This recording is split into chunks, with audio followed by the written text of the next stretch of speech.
എവിടെയെങ്കിലും ജിന്ന് എന്ന് കേട്ടാൽ അത് വെച്ചുകൊണ്ട് വിഷ്ടത്തെ രണ്ടടി അടിക്കാം എന്ന് കരുതുന്ന ചില ആളുകളുണ്ട്. അങ്ങനെ ഒരു സംസാരം നമുക്ക് കേൾക്കാം. ഇതേ വിശേഷണം തന്നെയായിരുന്നു ജിന്ന് വിഭാഗത്തിനും ജിന്ന് വർഗത്തിനും ആളുകൾ വകവെച്ചു കൊടുത്തിരുന്നത്. രണ്ട് രീതിയിലാണ് ജിന്നുകൾക്ക് കഴിവുണ്ടെന്ന് ഈ അന്ധവിശ്വാസികൾ പ്രചരിപ്പിച്ചത്.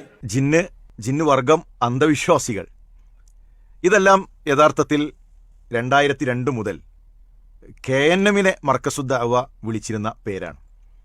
കാരണം ഇസ്ലാമിക പ്രമാണങ്ങളിൽ സ്ഥിരപ്പെട്ട ജിന്നുമായി ബന്ധപ്പെട്ട പല വിഷയങ്ങളും അവർക്ക് അന്ധവിശ്വാസമായിരുന്നു. അതുകൊണ്ട് തന്നെ അത് പറഞ്ഞപ്പോൾ KNM ജിന്നൂരികളായി, ജിന്ന് വിഭാഗമായി, അന്ധവിശ്വാസികളായി. ശരി, ഇനി എന്താണ് ആ അന്ധവിശ്വാസം? അദ്ദേഹം പറയട്ടെ. ഒന്ന്, മനുഷ്യന്റെ ശരീരത്തിൽ ജിന്ന് കയറും. അതിന് തെളിവ് ഇസ്ലാമിക ചരിത്രത്തിലില്ല.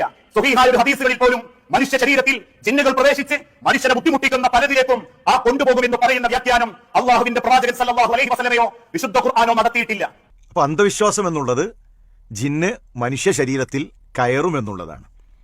അതിന് ഇസ്ലാമിക ചരിത്രത്തിൽ പിൻബലമില്ല, ഹദീസുകളിൽ പിൻബലമില്ല.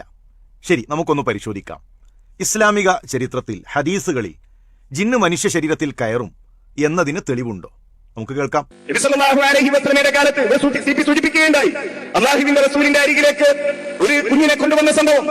അത് ജിന്നുബാധയുമായി ബന്ധപ്പെട്ട് പണ്ഡിതന്മാർ വിശദീകരിക്കുന്നത് കാണാൻ കഴിയും.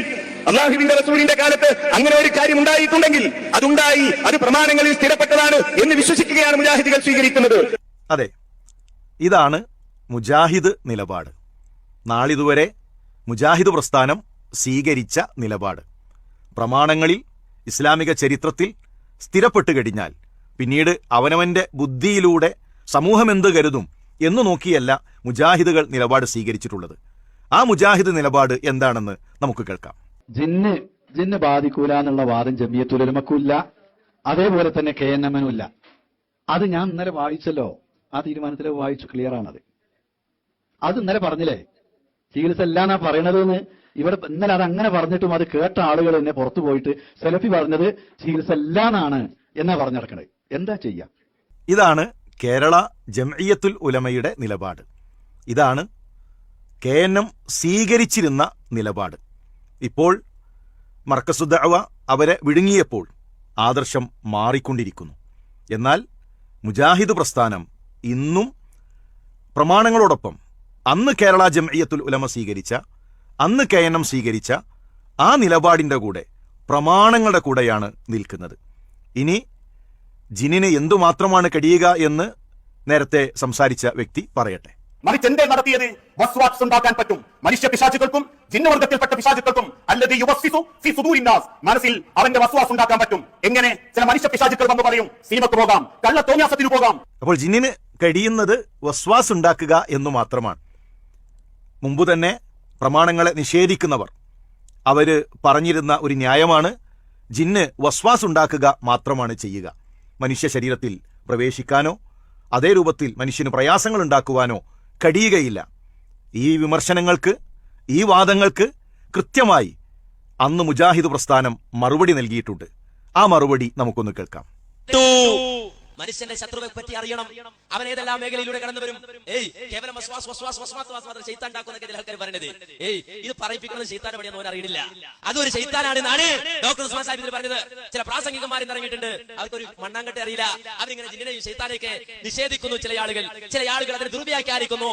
അതും ഒരു പിശാചാണ് എന്ന്, അതും ഒരു ശൈത്താനാണ് എന്ന് അവർ അറിയുന്നില്ല എന്നിവരെ ഡോക്ടർ ഉസ്മാൻ സാഹിബ് എഴുതിയിട്ടുണ്ട്.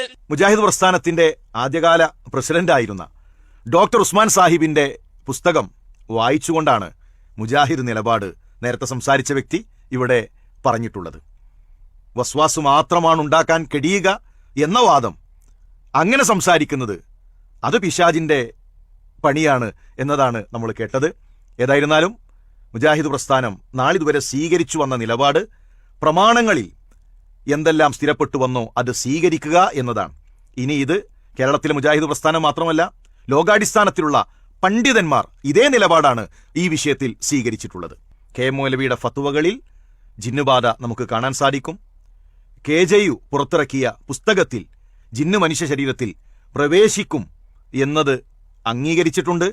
അപ്പോൾ ചരിത്രത്തിൽ പിൻബലമുണ്ട്, ഹദീസുകളിൽ പിൻബലമുണ്ട്, പരിശുദ്ധ ഖുർആനിന്റെ ആയത്തിൽ, സൂറത്തുൽ ബഖറയുടെ 275 ആയത്തിൽ നമുക്ക് തെളിവ് കാണാൻ സാധിക്കും. നാളിതുവരെ മുജാഹിദ് പ്രസ്ഥാനം സ്വീകരിച്ച നിലപാടും ഇതുതന്നെയാണ്. എങ്കിൽ ബഹുമാന്യനായ അൻസാർ നന്മണ്ടയോട് സൂചിപ്പിക്കാനുള്ളത്, നിങ്ങളറിയാതെ നിങ്ങൾ മർക്കസുദ്ദഅവയുടെ വിശ്വാസങ്ങളിലേക്ക് പോവുകയാണ്.